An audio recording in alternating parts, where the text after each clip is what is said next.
오늘은 사도행전 강의 41번째 시간으로 복음의 능력을 확신하라 라는 제목으로 하나님 말씀을 선포하도록 하겠습니다. 신앙인들에게 꼭 필요한 확신이 있습니다. 창조하신 그 하나님에 대한 확신, 또 구원에 대한 확신, 기도 응답의 확신, 우리가 정말 간절히 기도할 때 응답하시는 분이시다. 또한 인도하심의 확신 등이 있을 것 같아요. 자, 그 중에 간과하지 말아야 할 가장 중요한 확신이 있습니다. 바로 신자는 복음의 확신이 필요합니다. 예수 그리스도의 복음의 능력을 경험하고 아는 것을 말합니다. 사도 바울은 이 복음의 능력에 대해서 이렇게 증거하고 있어요. 우리 로마서 1장 17절 우리 다 같이 한번 읽도록 하겠습니다. 시작. 복음에는 하나님의 의가 나타나서 믿음으로 믿음에 이르게 하나니 기록된 바 오직 의인은 믿음으로 말미암아 살리라 함과 같으니라. 아멘. 자, 그렇기 때문에 우리가 그리스도인들로서 집중하고 계속해서 노력해야 되는 부분이 어떤 부분일까요? 이 복음을 더 깊이 아는 것입니다. 복음을 더 들어야 되고 복음을 더 깊이 깨닫고 이 복음을 내가 전존재로 더 깊이 경험해야 되는 거예요. 복음의 능력이 내 모든 삶을, 그죠? 내 전 인생을 사로잡을 수 있도록 끊임없이 이 말씀과 기도와 영적 훈련들을 통해서 복음의 영광 속으로 달려 들어가야 되는 거예요. 더 나아가 그 복음의 능력에 감동 감화돼서 이 복음을, 그죠? 만방 가운데 저 죽어가는 생명들에게 전해야 되는 책임을 감당해야 되는 것입니다. 자, 그렇다면 이 복음의 능력을 소유한다라고 하는 것의 의미가 과연 무엇일까요? 내가 이제 복음의 능력을 확신한다 이렇게 생각을 하는데, 자, 그렇게 달려간다 생각할 때 그러면 이 확신한다라고 하는 것의 의미가 과연 뭐냐는 거죠. 간단하게 세 가지로 정리해 볼 수 있을 것 같아요. 자, 첫 번째는 복음의 필연성입니다. 복음의 필연성. 이 땅의 모든 사람들은 누구든지 이 예수 그리스도, 정말 이 놀라운 복음이 필요하다라고 하는 인식을 말하죠. 이 땅에서 영적으로나 육적으로 방황하고 있는 모든 사람들이 궁극적으로 필요한 것은 오직 예수 그리스도이시다라고 하는 확신입니다.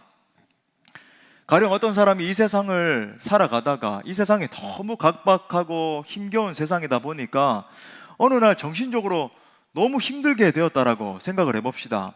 이 사람에게는 당연히 정신과적인 진단도 필요하고 1년에 상담도 받아야 되고 약도 때로는 좀 너무 심할 경우 먹어야 될 수도 있어요. 하지만 이 존재의 영혼을 궁극적으로 치료해주고 그로 하여금 새로운 꿈을 꾸게 만들며 그가 걷는 길을 지속적으로 인도해 줄 수 있는 분은 오직 한 분밖에 없습니다. 누구이십니까? 예수님이세요. 여러분 믿으십니까? 예. 반대로 이 땅 가운데서 우리 사람들이 보기에 저 사람은 참 돈이 많아서 행복하겠네, 저 사람은 많은 인기를 누리고 있고 명예를 가지고 있으니까 참 대단한 사람이야, 그렇게 존경을 받고, 그죠, 추앙을 받는다 할지라도 그가 예수님을 알지 못하고 예수님을 믿지 않고 있다라고 한다면 그가 종국에 가야 할 곳은 오직 지옥 형벌밖에 없습니다. 자, 그러므로 복음은 필연적인 거죠. 복음의 필연성. 자, 두 번째는 복음의 절대성입니다. 복음의 절대성. 예수님을 대신할 것이 이 땅에 없다라는 진리예요. 예수님이 아닌 다른 어떤 누구도 우리를 구원할 수 있는 존재는 없습니다. 또한 인간의 어떤 외적인 조건들도 우리를 구원할 수 없어요. 가령 깊은 철학을 연마한다든지, 내가 정말 많이, 그죠, 돈을 많이 벌어서 내가 죽기 전에 이만큼 이 사회에 공헌을 하면서 선행을 행하겠다, 그런 선행들, 아니면 사람들이 알아주는 어떤 공로, 아니면 오랜 시간 동안 면벽 수행을 한다든지 그런 수행들, 돈, 명예, 그 어떤 것으로도 불가능합니다. 본질적으로 구렁텅이에 빠져 있는 인간이, 물론 얕은 구렁텅이야 우리 스스로 자력으로 어떻게 일어설 수 있겠지만 정말 인생의 밑바닥까지 떨어지는, 그죠, 깊은 구렁텅이를 말하는 거예요.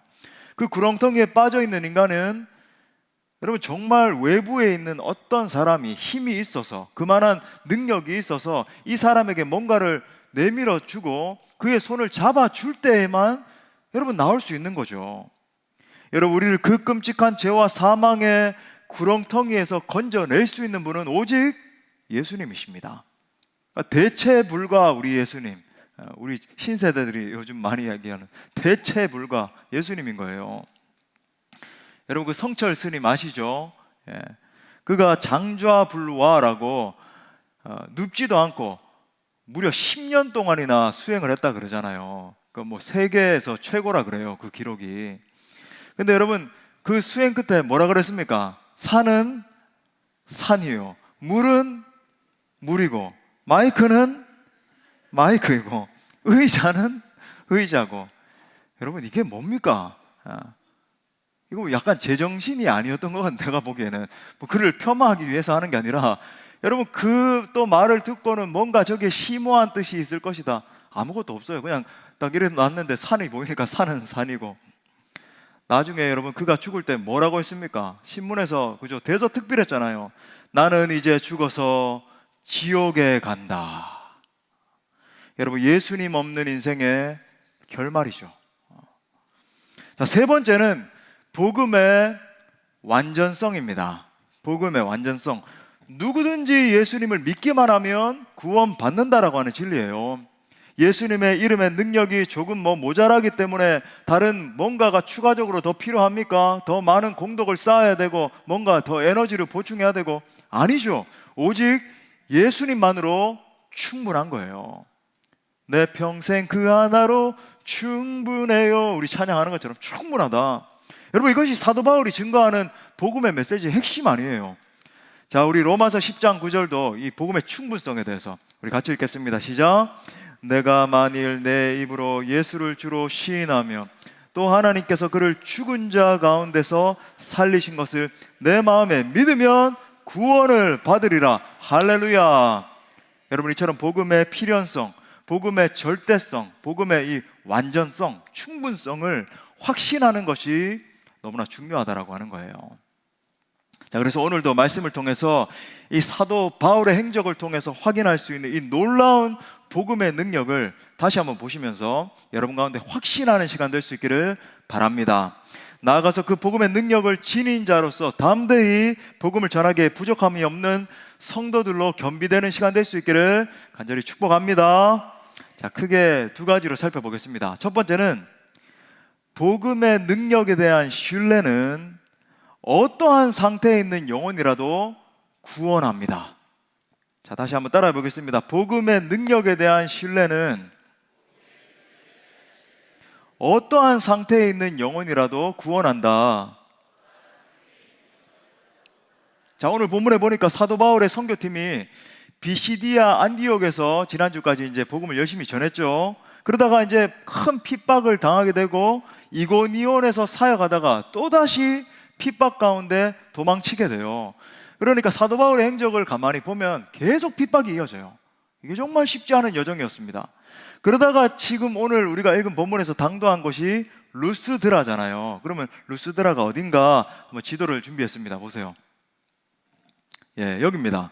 자, 여기 비시디아 안디옥 보이시죠? 이제 사도 바울 일행을 파송한 그 안디옥이 아니라 저 북쪽에 있는 안디옥에서 이제 남쪽으로 조금 내려오면 이고니온 보이시죠? 자, 그 다음에 또 내려오면 거기가 루스드라예요. 터키의 남부지방, 지금으로 따지면. 자, 거기서 지금 이 사역을 하고 있는 겁니다. 여러분이 이걸 아시고. 자, 고맙습니다. 자, 거기서부터 이제 나면서부터 안전뱅이 된 한 사람을 만나게 된 거예요. 자, 나면서부터 안전뱅이가 됐다라고 하는 것은 평생 동안 한 번도 일어나서 걸어본 적이 없는 사람이라고 하는 사실을 보여주죠. 자, 그의 인생 전체에서 일어나서 내가 걷는다, 아니면 다른 사람들의 삶과 비교해가지고 정상적인 삶을 살아간다 라고 하는 것은 단 한 번도 상상조차 해본 적이 없는 그런 인생을 살았던 사람인 거예요. 자, 그런데 이 사람이 사도 바울이 전해주는 이 복음을 전해 듣고는 하나님의 능력으로 일어나게 된 것입니다. 자, 우리의 눈을 번쩍 뜨게 만드는 아주 중요한 표현이 나옵니다. 오늘 핵심 표현인데, 자, 9절 10절 다시 보니까 바울이 말하는 것을 듣거늘 바울이 주목하여 구원받을 만한 믿음이, 자, 여기다가 줄을 치십시오. 구원받을 만한 믿음이, 이게 오늘 핵심 표현이에요. 그에게 있는 것을 보고 큰 소리로 이르되 내 발로 바로 일어서라 하니 그 사람이 일어나 걷는지라. 자, 구원받을 만한 믿음이라는 표현이 중요해요. 자, 안진뱅이가 일어나게 된 이 사건은 그냥 우연히 일어나게 된 사건이 아닙니다. 이 안진뱅이 속에는 다른 사람들에게는 없는 하나님을 향한 믿음이 있었던 거예요. 자, 특별히 구원받을 만한 믿음이라고 했는데 이것은 어떤 종류의 믿음을 말하는 것인가? 하나님의 놀라운 기적을 체험할 만한 믿음이 그에게 생겼다라고 하는 것을 말해주는 거예요. 자, 보는 겁니다.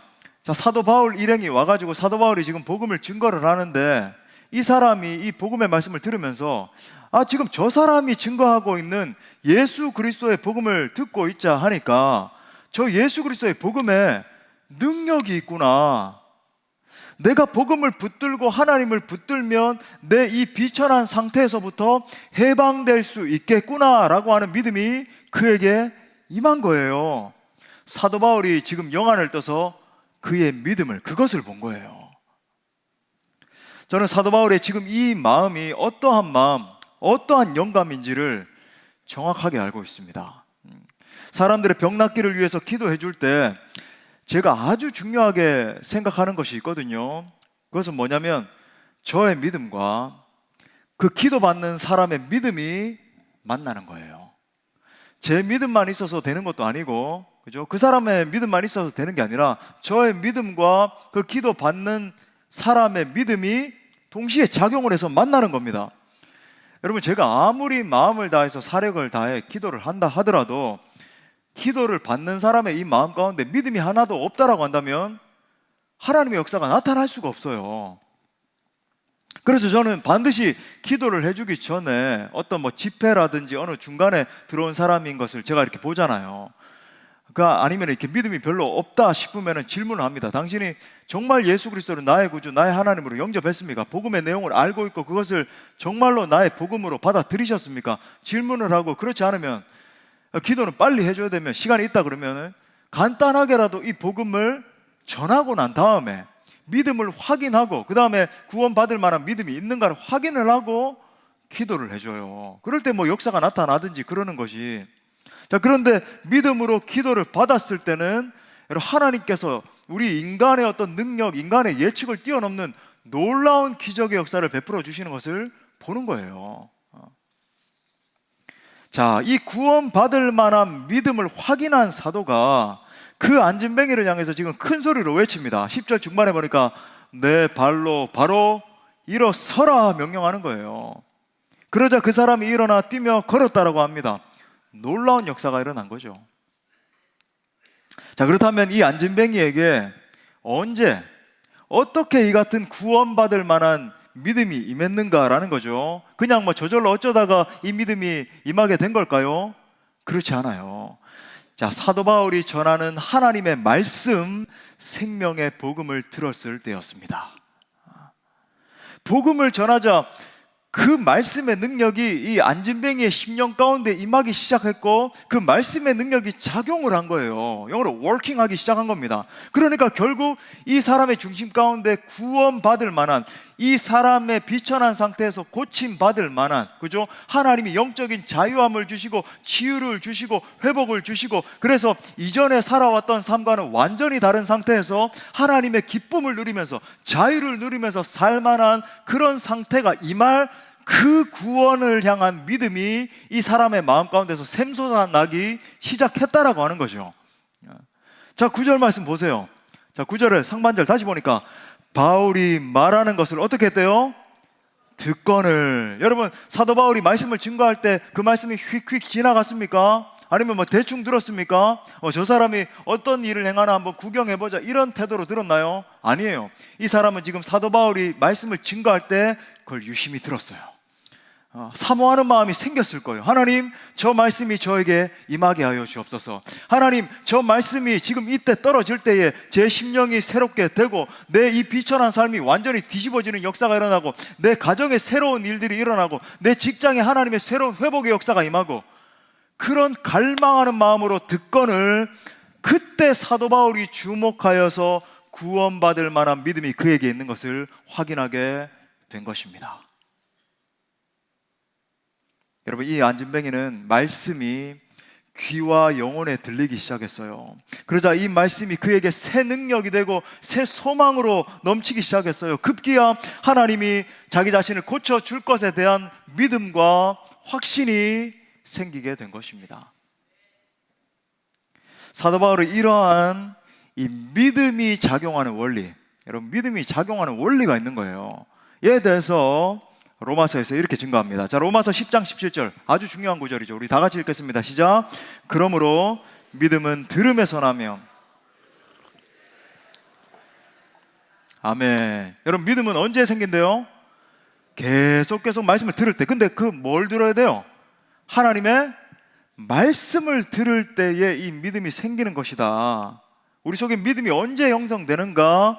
언제나 우리가 하나님의 말씀에 귀를 기울이고 또 귀를 기울일 때 형성되는 것이다. 자, 다시 한번 강조합니다. 구원받을 만한 믿음은 결코 그냥 생기는 게 아니에요. 여러분이 그냥 약간 멍한 상태에서 다른 생각도 좀 하면서 예배에 참석한다고 믿음이 생기는 게 아닙니다. 아니면 여러분이 뭐 힘쓰고 애를 쓰고 결단을 한 100번쯤 하고 그런다고 믿음이 임하는 게 아니에요. 구원받을 만한 믿음은 하나님의 말씀이 내 심령 가운데, 내 신비 가운데 계속해서 들려지고 임할 때 생기는 거예요.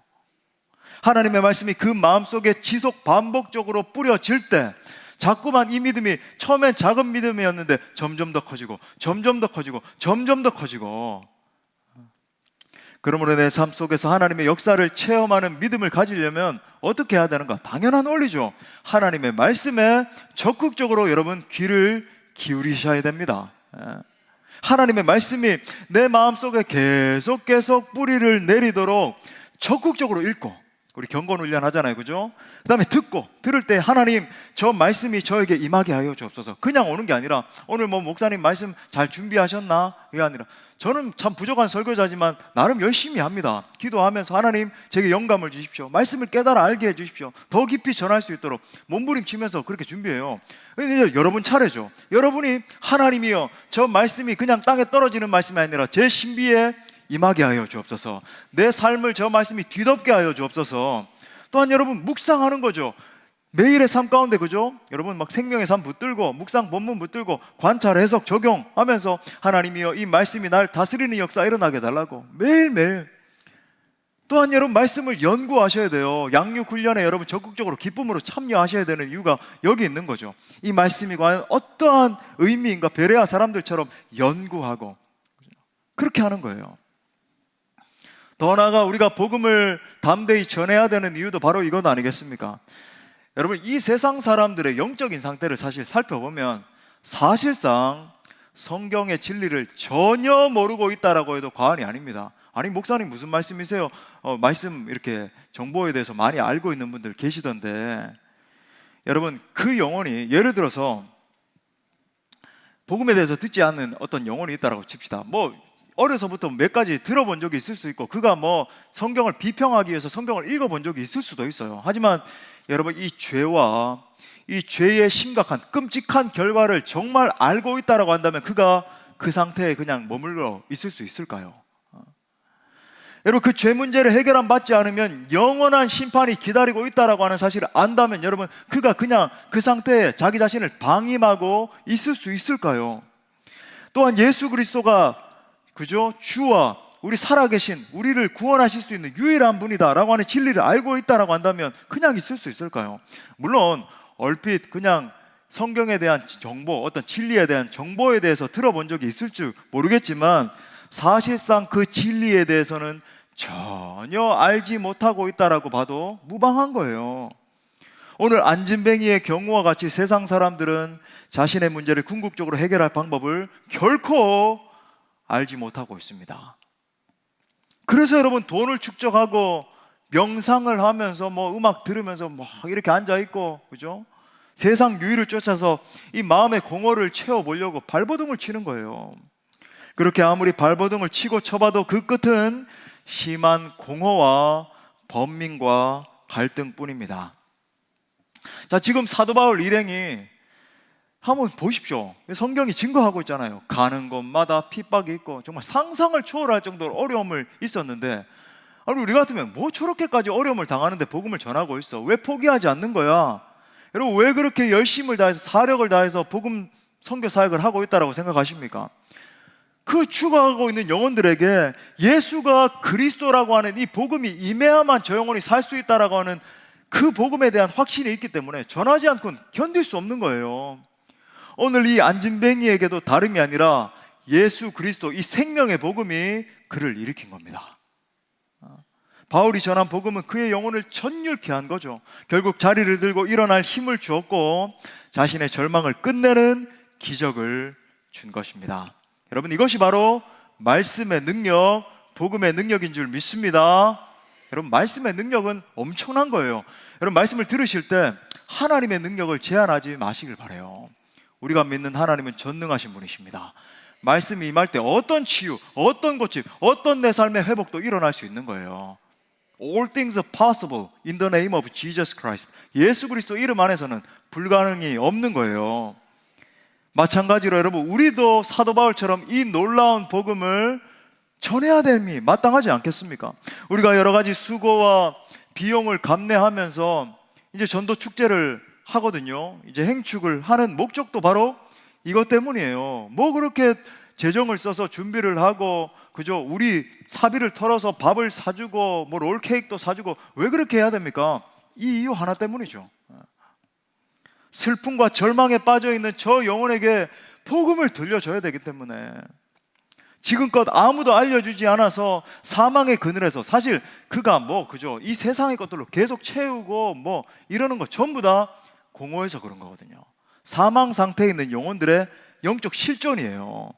그 영혼에게 생명의 복음을 들려줘야지만 저 영혼이 산다라고 하는 것을 내가 알고 있기 때문에 그렇게 하는 거죠.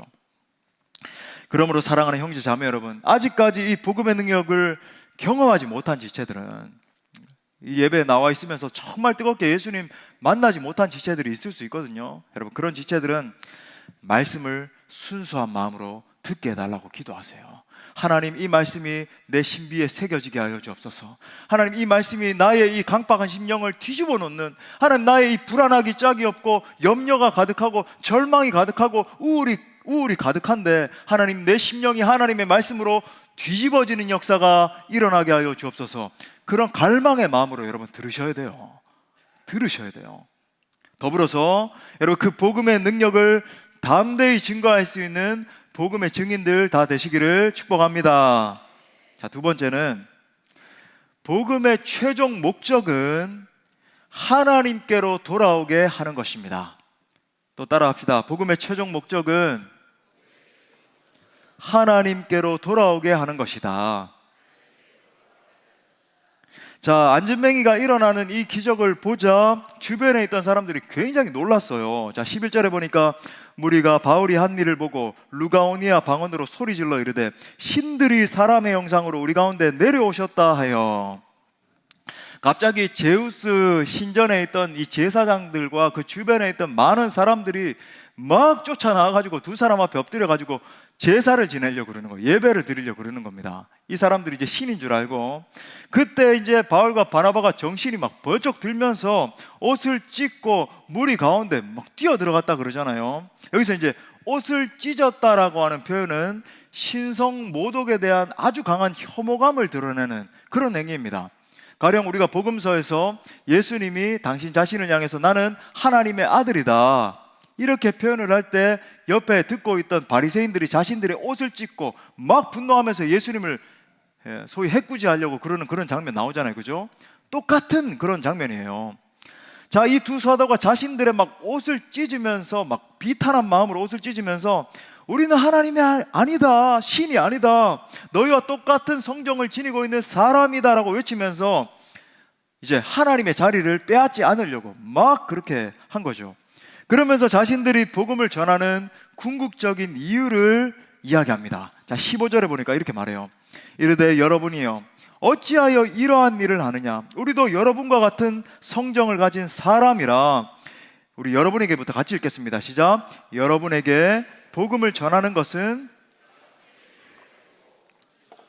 바다와 그 가운데 만물을 지으시고 살아계신 하나님께로 돌아오게 함이라. 자, 이런 거예요. 자, 지금 우리가 여러분에게 복음을 전하고 있는 이유는 너희가 지금 우상 숭배를 하고 심지어 우리가 조금 이런 능력을 행했더니 우리에게 와가지고 하나님인 줄, 신인 줄 막 경배하려고 하는 이런 헛된 우상 숭배를 버리고 이제 청산하고 너희의 이 헛된 욕망들을 이제는 너희가 진짜 살아계신 그 하나님께로 돌아오게 합니다라고 선언하고 있는 거죠. 자, 살펴보겠습니다. 좀 더 구체적으로. 사도의 증언처럼 하나님께서 천지와 바다와 모든 만물을 창조하셨습니다.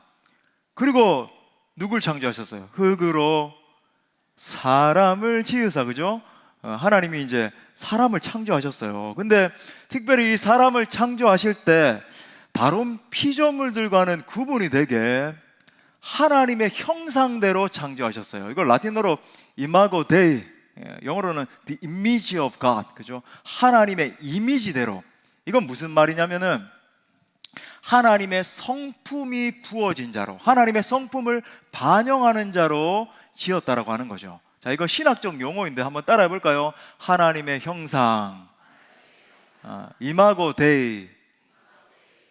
좀 기억할 필요가 있어요. 그렇게 창조하셨습니다. 물론 여기에는 공유적인 속성이 있고 하나님과 우리가 공유하는 그런 속성이 있고 또 비공유적인 속성이 있고 뭐 이런 게 있는데 오늘 신학 강의하는 시간은 아니니까 뭐 하나님의 형상대로 그렇게 창조하셨습니다. 근데 우리의 질문은 이거예요.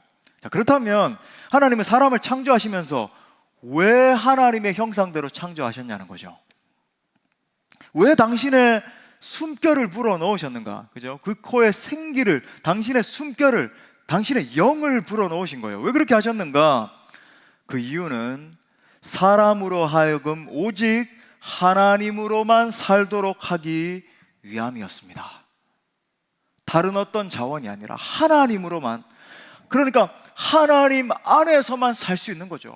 그러니까 하나님을 날마다 의식하면서 그 하나님과 깊은 사랑의 관계성 속에서 교제하면서 살도록 만드신 거예요. 마치 흙을 떠난 초목이 살 수 없고 물을 떠난 물고기가 살 수 없는 것과 동일한 이치 아니겠습니까? 여러분, 본질적으로 인간은 하나님을 떠나서는 결단코 살 수 없는 존재예요. 대문호 톨스토이가 하나님은 물이요 나는 물고기이다 라고 이야기한 게 정말 큰 깨달음이죠. 그죠? 정말 좀 귀엽지만 우리 한번 따라해 봅시다. 하나님은 물이고 저는 물고기입니다. 대단한 진리예요. 자, 그렇다면 우리 인간은 언제 가장 행복할까요? 언제 진정한 충만함을 느끼고 언제 진정한 자유를 느끼면서 살 수 있을까요? 하나님을 만날 때입니다. 다른 거 없어요. 하나님을 만날 때이다. 하나님 안에 있을 때, 그리고 그 하나님의 임재 앞에 서서 그 하나님과 친밀한 교제를 할 때 진정한 자유와 만족을 누릴 수 있는 거예요. 저는 이 간증을 한두 번 듣는 게 아닙니다. 최근에 목사님 우리 경건 운동하는 거 너무 좋습니다. 제가 말씀을 우리 이렇게 1년에 이독을 하려면 적을 때는 한 8장, 가끔씩 이렇게 10장도 읽어야 되더라고요. 여러분, 쉽습니까? 쉽습니까? 어렵습니까? 아니, 보통 노력이 필요한 게 아니에요. 저도 막 열심히 하고 있는데 막 선교 중간에 이렇게 막 바쁘게 활동하다 보니까 이거 따라잡는데 쉽지 않아요. 막 15장씩 어떨 때 읽어야 되고. 근데 이게 너무 좋다는 거예요. 말씀을 읽으니까 이 말씀이 막 내게 임하니까, 그죠? 막 생수의 강이 막 살아나기 시작하고 기도하고 만족이죠. 진정한 만족. 여러분, 여기서 우리는 아주 중요한 메시지를 깨닫게 됩니다. 우리가 정말 사력을 다해서 복음을 전해야 되는 이유가 뭐냐는 거예요. 그것은 바로 헛된 일을 버리고 하나님께로 돌아오게 하려는 거예요. 인간이 인간을 숭배하고 자연을 숭배하고 요즘은 또 과학기술을 숭배하고 연예인을 또 숭배하고 성공을 숭배하고 돈을 숭배하려고 하는 것을 버리게 하는 거예요. 나아가 진정한 창조자이신 하나님께로 돌아오게 하는 거죠. 그죠? 하나님이 아닌 다른 것들 여러분 숭배해 본다고 생각. 물론 숭배까지는 아니지만 요즘 그죠? 우리 임영웅 씨 같은 분들, 김호중 씨 같은 분들, 우리 그 어르신들 보니까 심지어 그 사진이 나오는 컵까지 가지고 계신 분들이 굉장히 많고 효도한다고 그 콘서트도 보내드리고. 예. 근데 여러분, 사람을 너무 그렇게 이렇게 저도 물론 그런 시절이 있었습니다. 제가 뭐라 그러는 건 아니고 참 재미있는 일이죠. 근데 여러분, 사람을 숭배한다든지 아니면 어떤 분들은 사상에 심취해 있는 분들 계시죠. 더 이 마음에 그저 뻥 뚫린 공백을 메우려고 어떤 막 사상 연구하고 철학을 연구하고 자연 만물을 갖다가 뭔가 과학기술 더 발전하면 유토피아가 건설되리라 그런 꿈을 꾸고, 아니면 더 많은 스크루지 맥더크처럼 더 많은 자본을 내가 축적해서 저 돈의 바다에서 수영을 하고, 여러분 그러면 만족이 있을까요? 아니요. 거긴 자유가 아니라 더한 속박과 더한 중독과 더한 불행밖에 없습니다. 제가 임영웅 씨 콘서트 가지 말라는 얘기가 아니고, 여러분 그런 재정이 있으면 선교하시고 같이. 더 나아가 여러분, 사도는 하나님께서 자신의 하나님 되심을 역사 속에서 여러 가지로 나타내셨다라고 하는 것을 또 증거하네요. 자, 16절부터 17절에 보니까 하나님이, 이거 좀 복잡할 수 있어요. 잘 읽어보세요. 지나간 세대에는 모든 민족으로 자기들의 길들을 가게 방임하셨으나, 방임하셨죠, 그죠? 왜냐하면 예수 그리스도가 오기 전이고 그냥 그대로 자기 스스로 살도록, 자력으로 살도록 놔둔 거예요. 그런데 자기를 증언하지 아니하신 것이 아니니, revelation, 계시하시지 않은 게 아니에요. 나타내시지 않은 게 아닙니다. 언제 나타내셨는가? 곧 여러분에게 하늘로부터 비를 내리시며 결실기를 주시는 선한 일을 하사 음식과 기쁨으로 여러분의 마음에 만족하게 하셨느니라 하고. 자, 무슨 말인가? 저를 보세요. 지금 사도 바울이 증언하고 있는 이 진리를 신학적으로 뭐라고 할까요? 이걸 자연 계시, 일반 계시라고 합니다. General Revelation 이라고 불러요. 한번 따라합시다. 자연 계시, 일반 계시. 여러분 좀 간단한 신학 용어들이니까 이건 상식적으로 알면 좋죠. 자, 쉽게 말해 뭔가 하나님께서 자기 당신의 모습을 계시하시는데 온 우주 만물을 통해서 계시하시는 거예요. 자, 이 우주 만물을 바라볼 때에 태양계가 존재하고 수많은 아름다운 갤럭시, 그죠? 은하계들이 질서를 이루어서 한치의 오차도 없이 균형 있게 움직이는 것을 보니까 이것은 하나님을 인정해 드릴 수밖에 없구나. 자연 만물의 모습을 보니까, 여러분 제가 환원 불가능한 복잡성이라고 말씀드렸죠. 환원 불가능한 복잡성, 그죠? 절대 되돌릴 수 없는 복잡함이 있다. 여러분 온 우주 만물, 자연 갤럭시를 바라보면서도 그렇지만 우리 인체를 바라보세요. 얼마나 복잡한 이 핏줄들과 장기들과 세포들과 이런 것들이 유기적으로 작용을 해서 생각을 하네요, 말을 하네요, 행동을 하네요. 이 건강을 유지하면서 우리가 인생을 살아내지네요. 하나님의 이 존재, 하나님의 살아계심을 부인할 수 없더라. 그러니까 여러분 우리가 이 환원 불가능한 복잡성을 바라볼 때에 어떻게 진화론을 따라갈 수 있겠으며, 어떻게, 여러분 요즘 좀 심각한데, 여러분 그 젊은이들 사이에 좀 이렇게 지성인들 사이에서 요즘 굉장히 화두가 다시, 그죠? 이제 유신 진화론이라고 하는 우스꽝스러운 사상이에요. 하나님은 살아계시다, 하지만 진화는 인정해야 된다. 과학을 어떻게 부인하냐?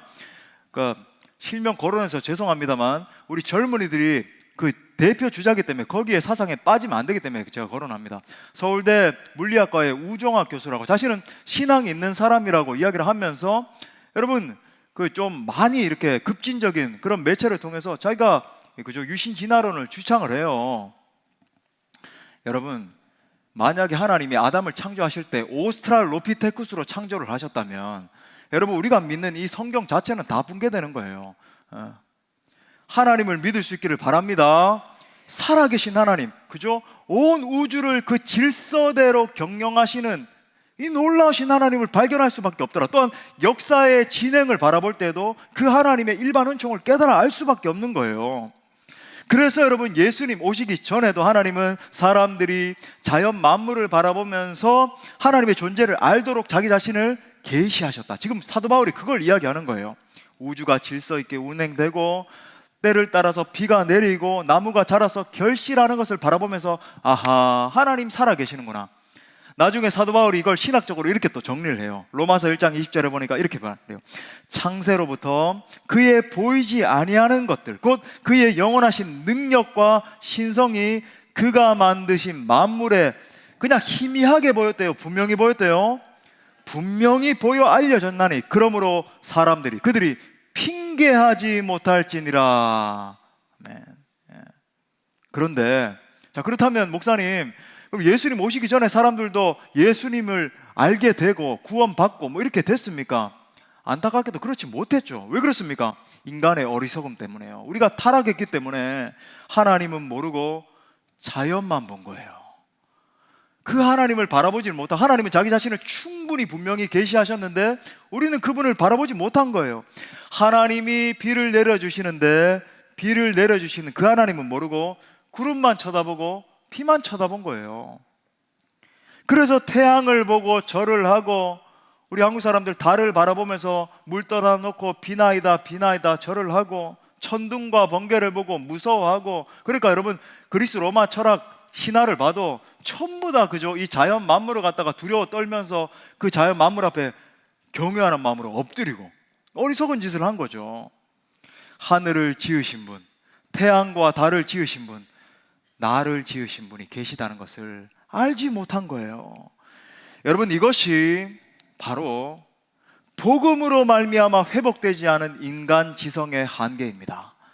여러분, 이 인간 지성의 한계를 알지 못하면 이성수이론 그러거든요.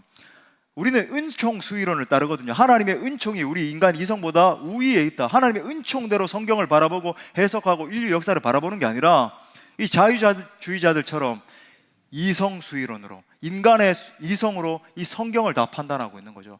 여러분, 이 인간의 한계 많은 이성으로 전능하신 하나님을 어떻게 다 알 수 있어요? 어리석은 짓을 하고 있다. 자, 그래서 우리 하나님께서 행하신 일이 무엇입니까? 그의 독생자 예수님을 이 땅에 보내주셨습니다. 여러분, 그 예수님을 일컬어 우리는 특별 계시라고 부르는 거예요. Special Revelation. 우리 한번 따라합시다. 특별 계시. 하나님이신 그분이 사람의 몸을 입고 친히 이 땅 가운데 오셔서 사람들에게 당신 자신을 보여주신 거예요. 나를 본 자는 아버지를 본 것이다. 나를 본 자는 아버지를 본 것이다. 그 예수님을 통해 하나님을 만나는 새롭고 산 길을 열어주신 겁니다. 우리 히브리서 10장 19절부터 20절, 여러분, 이게 복음이에요. 우리 다 같이 읽겠습니다. 시작. 그러므로 형제들아, 우리가 예수의 피를 힘입어 성소에 들어갈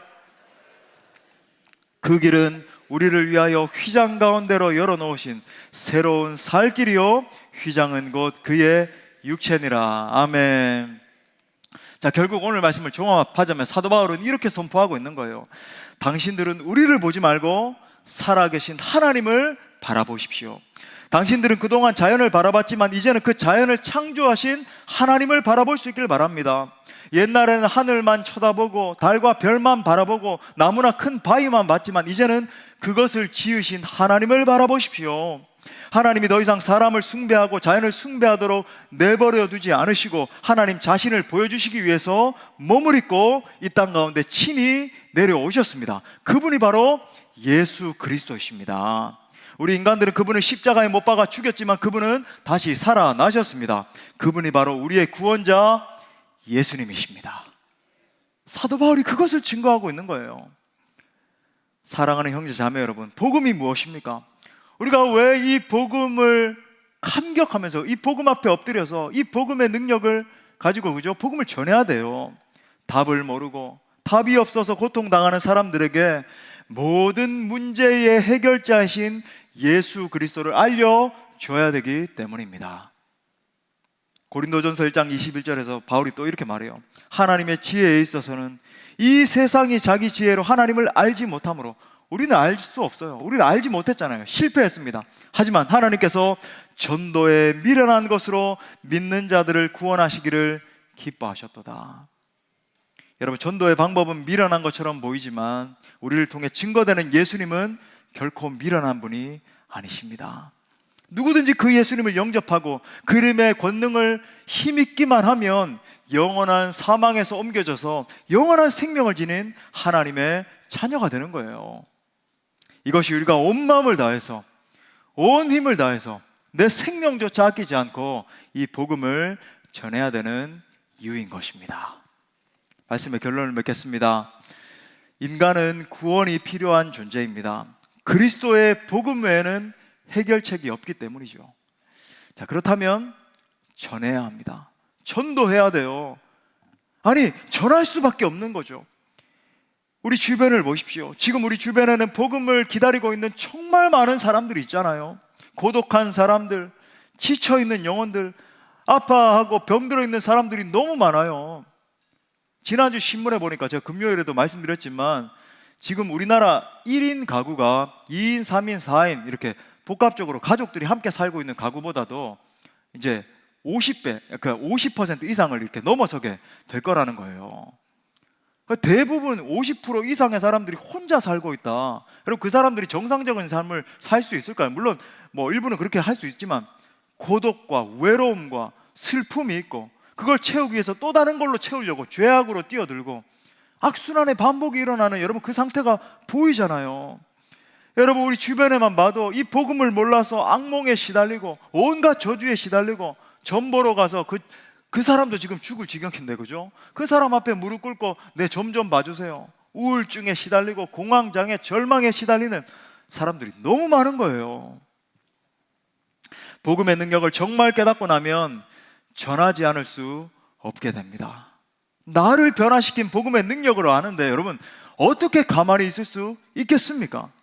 그래서 사도 바울도 자신의 생명을 걸고 정말 심하게 두들겨 맞으면서도 다시 벌떡 일어나고, 뭐 얼마나 두들겨 맞았으면 거적더기에 죽은 자처럼 돼가지고 던져졌는데 다시 그 성에 들어가서 복음을 전하고 그렇게 한 거예요.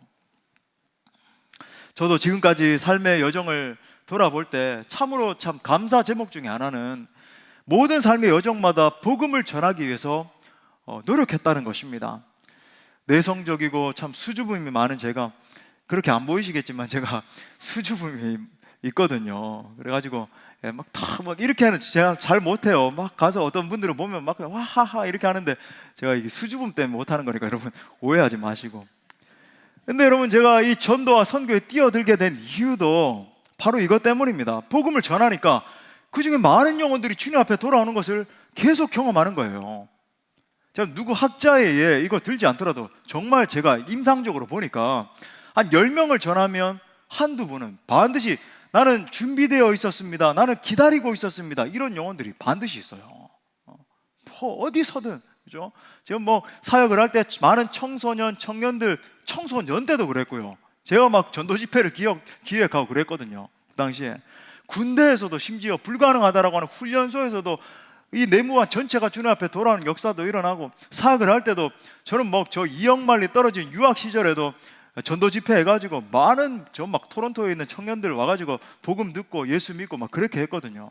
복음을 전하니까 참 저는 부족하기 짝이 없지만 되더라는 거예요. 생명이 살아나는 역사가 일어나고 선교 현장에 섰을 때 많은 하나님의 역사가 있어서 주님 앞에 회개하면서 돌아오고 보니까 가만히 있을 수 없는 거예요. 그래서 지금도 복음 전하자고 이렇게 담대하게 외치고 있는 겁니다. 사랑하는 성도 여러분, 복음의 본체이신 예수 그리스도를 만난 영혼은 어떠한 상태에 있다 할지라도 구원될 수 있습니다. 여러분에게 이 확신이 임하시는 게 중요해요. 어떠한 상태에 있다 할지라도. 그렇기 때문에 그 예수를 더 깊이 만나고 더 믿음이 커지기 위해서 권면드립니다. 말씀을 깊이 읽고, 그죠? 이 말씀을 사모하는 마음으로 들으시고, 하나님 저 말씀이 나의 신비에 새겨지게 하여 주옵소서. 연구하시고, 그죠? 묵상하고 해야 되는 거예요. 또한 그 복음이 이끄는 최종 목적지는 하나님 아버지 품이라고 하는 것, 진정한 자유를 주시고 해방을 주시고 평강을 주시고 기쁨을 주시는 그 아버지의 품이라고 하는 것을 여러분 기억하십시오. 저는 여러분의 중심 가운데 이 복음의 감격과 능력이 넘쳐날 수 있기를 바랍니다. 나아가 그 놀라운 복음을 천하보다 귀한 생명들에게 힘있게 증거하는 모든 우리의 일생 될 수 있기를 간절히 축원합니다. 우리 말씀을 주신 하나님께 영광의 박수 올려드리겠습니다. 나같이 일어나서 우리 찬양하고 기도합시다.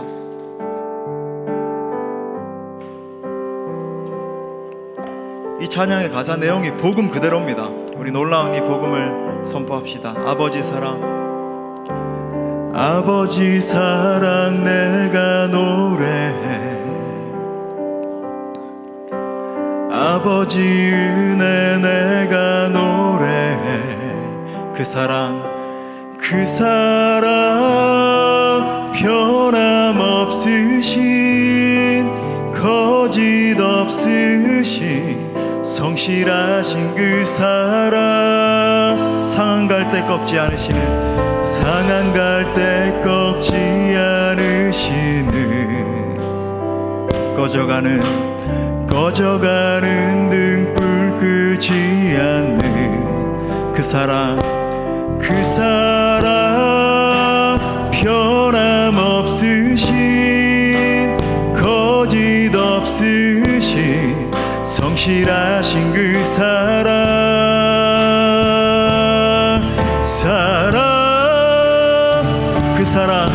그 사랑 날 위해 죽으신 날 위해 다시 사신 예수 그리스도 다시 오실 그 사랑 죽음도 생명도 천사도 하늘의 어떤 권세도 끊을 수 없는 영원한 그 사랑 예수. 우리 다시 한 번 더 아버지의 사랑을 노래하며 아버지 사랑 내가 노래해 아버지 은혜 내가 노래해 그 사랑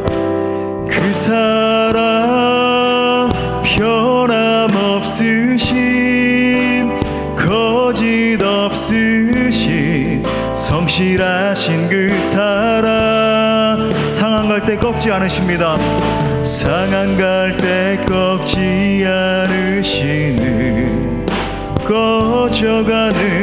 꺼져가는 등불 끄지 않는 그 사랑 놀라우신 예수님 그 사랑 변함없으신 거짓 없으신 성실하신 그 사랑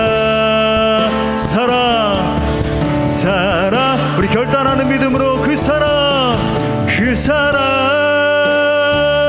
날 위해 죽으신 날 위해 다시 사신 예수 그리스도 다시 오실 그 사랑 죽음도 생명도 천사도 하늘의 어떤 권세도 끊을 수 없는 영원한 그 사랑 우리 다시 한번 그 놀라운 사랑 예수 그리스도를 찬양합시다. 그 사랑 날 위해 죽으신 날 위해 다시 사신 예수 그리스도 다시 오실 그 사랑 죽음도 생명도 천사도 하늘의 어떤 권세도 끊을 수 없는 영원한 그 사랑 예수. 시간 말씀 붙들고 함께 기도할 때 먼저 우리에게 임하신 이 놀라운 복음을 더 깊이 알게 해달라고 기도합시다. 특별히 말씀을 더 깊이 듣고 더 깊이 공부함을 통해 예수 그리스도의 높이와 깊이와 넓이를 더 깊이 깨달아 알게 해달라고 기도해요.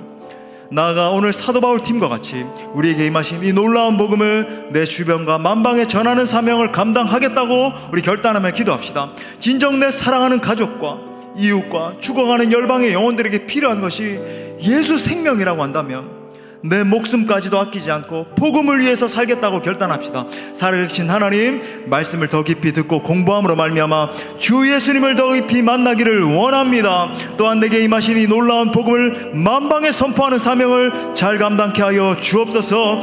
복음을 위해 살고자 하는 결단하는 나에게 복음의 능력으로 더 강하게 덧입혀 주옵소서. 함께 통성으로 기도합시다.